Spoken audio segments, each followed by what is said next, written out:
Topic है आवर्त सारणी या पीरियोडिक टेबल। आवर्त सारणी या जो पीरियोडिक टेबल होती है वो कई खंडों की बनी हुई एक सारणी होती है जिसमें पृथ्वी में उपस्थित सभी तत्वों को उनके गुणों और लक्षणों के आधार पर इसमें क्रमबद्ध रूप से रखा जाता है। हम अपने आसपास इतने चीजें देखते हैं जो या तो मिश्रण के रूप में होती हैं या यौगिक के रूप में होती हैं या फिर कुछ चीजें ऐसी भी होती है जिनको हम स्वतंत्र तत्व के रूप में भी यूज करते हैं। जैसे यौगिक के रूप में हम कई चीज़ों का यूज करते हैं, जैसे नमक हो गया और पानी हो गया। नमक का सूत्र क्या होता है? NaCl, sodium chloride. तो इसमें जो सोडियम है Na और जो क्लोरीन है Cl, ये दोनों क्या है? स्वतंत्र तत्व हैं। जब हम आवर्त सारणी देखेंगे तो हमको सोडियम क्लोरीन दोनों अलग अलग स्थितियों पर दिखाई देंगे क्योंकि ये स्वतंत्र तत्व हैं। इसी तरीके से जो पानी है, पानी का सूत्र होता है H2O।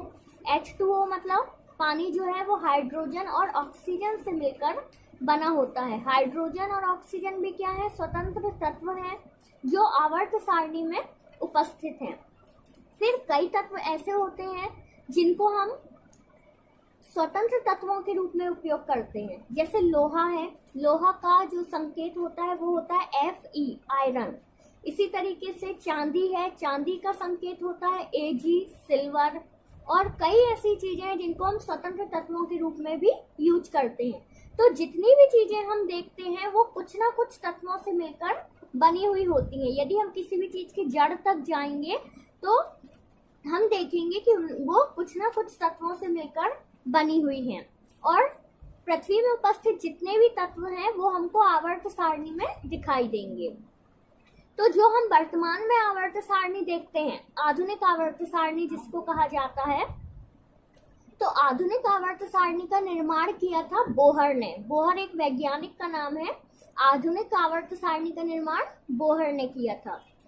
आधुनिक आवर्त सारणी जो कि बोहर नामक वैज्ञानिक ने दी थी, जो हम वर्तमान समय में जिसका अध्ययन करते हैं। लेकिन बोहर के पहले भी कई वैज्ञानिकों ने आवर्त सारणी का निर्माण किया था। सबसे पहले जो आवर्त सारणी का निर्माण किया था वो लेवॉयजर नामक वैज्ञानिक ने किया था। लेवॉयजर ने सन 1789 में 1789 में आवर्त सारणी का निर्माण किया था।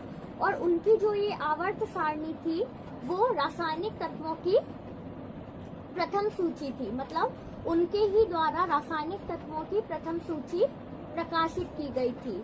लेवॉयजर की जो आवर्त सारणी थी, इस आवर्त सारणी में उन्होंने केवल 23 तत्वों को सम्मिलित किया था, 23।